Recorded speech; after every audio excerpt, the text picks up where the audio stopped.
ജമ്മു കശ്മീരിലെ പഹൽഗാമിൽ വിനോദസഞ്ചാരികൾക്ക് നേരെ ഭീകരാക്രമണം നടന്നതെന്ന് ഉത്തരം 2025 ഏപ്രിൽ 22-ന്. 2025 ഏപ്രിൽ 22-നാണ് ജമ്മു കശ്മീരിലെ പഹൽഗാമിൽ വിനോദസഞ്ചാരികൾക്ക് നേരെ ഭീകരാക്രമണം നടന്നത്. പഹൽഗാം ഭീകരാക്രമണത്തെ തുടർന്ന് 2025 ഏപ്രിൽ 23-ന് ഇന്ത്യ മരവിപ്പിച്ച പാകിസ്ഥാനുമായുള്ള നദീജല കരാർ ഏത്? ഉത്തരം സിന്ധു നദീജല കരാർ. സിന്ധു നദീജല കരാറാണ് പഹൽഗാം ഭീകരാക്രമണത്തെ തുടർന്ന് 2025 ഏപ്രിൽ 23-ന് ഇന്ത്യ മരവിപ്പിച്ച പാകിസ്ഥാനുമായുള്ള നദീജല കരാർ. സ്വതന്ത്ര ഭാരതത്തിൽ തുടർച്ചയായി ഏറ്റവും അധികം ബജറ്റ് അവതരിപ്പിച്ചതിൻ്റെ റെക്കോർഡ് നേടിയ ധനമന്ത്രിയാര്? ഉത്തരം നിർമ്മല സീതാരാമൻ. നിർമ്മല സീതാരാമനാണ് സ്വതന്ത്ര ഭാരതത്തിൽ തുടർച്ചയായി ഏറ്റവും അധികം ബജറ്റ് അവതരിപ്പിച്ചതിൻ്റെ റെക്കോർഡ് നേടിയ ധനമന്ത്രി. പോയം 4 പേടകത്തിൽ ബഹിരാകാശത്ത് വിത്തുപരീക്ഷണം വിജയകരമാക്കിയ ബഹിരാകാശ സംഘടന ഏത്? ഉത്തരം ISRO ആണ്. പോയം 4 പേടകത്തിൽ ബഹിരാകാശത്ത് വിത്തുപരീക്ഷണം വിജയകരമാക്കിയ ബഹിരാകാശ സംഘടന.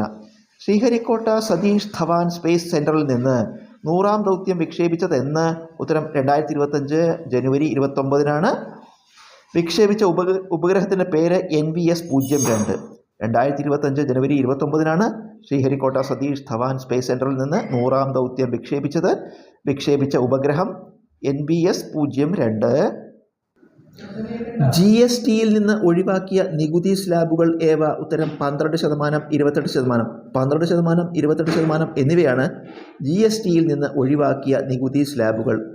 2025 നിർത്തലാക്കിയ ഇന്ത്യയിലെ ഏറ്റവും ഉയർന്ന സമ്മാന തുകയുള്ള, അതായത് 25 ലക്ഷം രൂപ സാഹിത്യ പുരസ്കാരം ഏത്? ഉത്തരം JCB പുരസ്കാരം.